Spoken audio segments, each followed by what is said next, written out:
Shalom. Bertemu lagi dengan Renungan Sabda Tuhan. Renungan kali ini berjudul, Kasih Kristus menguasai kami. 2 Korintus 5 ayat 14, karena kasih Kristus menguasai kami ketika kami menyimpulkan bahwa jika satu orang mati untuk semua, maka mereka semuanya mati. Sebelum melanjutkan saya berdoa, bagi yang sakit apa saja, dalam nama Tuhan Yesus sembuh. Bagi yang miskin diberkati berlimpah-limpah, dan yang sedih diberi kebahagiaan.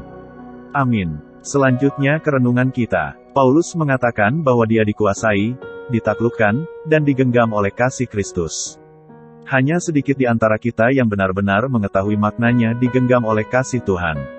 Kita cenderung dikendalikan semata oleh pengalaman kita sendiri.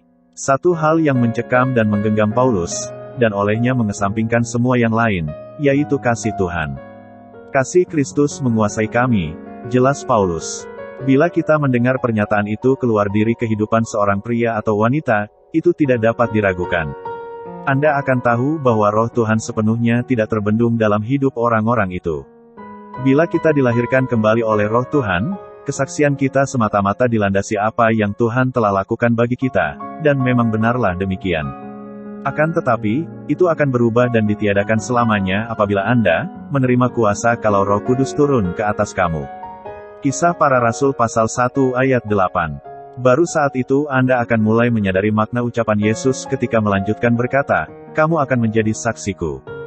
Bukan bersaksi tentang apa yang Yesus dapat lakukan, itu memang mendasar dan dapat dipahami, melainkan menjadi saksiku. Kita akan menerima semua yang terjadi seperti seolah-olah itu terjadi atas dirinya, baik pujian atau celaan, aniaya atau pahala. Tidak seorang pun sanggup bersikap seperti ini untuk Yesus Kristus jika tidak sepenuhnya didorong oleh keagungan kuasanya. Dan, inilah satu-satunya hal yang penting, tetapi anehnya justru merupakan hal terakhir yang kita sadari sebagai pekerja Kristen. Paulus mengatakan bahwa dia digenggam oleh kasih Tuhan dan itulah sebabnya dia bertindak seperti yang telah dilakukannya. Orang dapat menyebutnya gila atau waras, dia tidak peduli. Hanya satu tujuan hidupnya, yaitu meyakinkan orang tentang hukuman Tuhan yang akan datang dan memberitahukan mereka tentang kasih Kristus. Penyerahan sepenuhnya kepada kasih Kristus adalah satu-satunya hal yang akan menghasilkan buah dalam hidup Anda. Dan, itu akan selalu memperlihatkan tanda kesucian Tuhan dan kuasanya, tanpa pernah menarik perhatian orang terhadap kesucian pribadi Anda. Sampai ketemu lagi, Tuhan Yesus memberkati.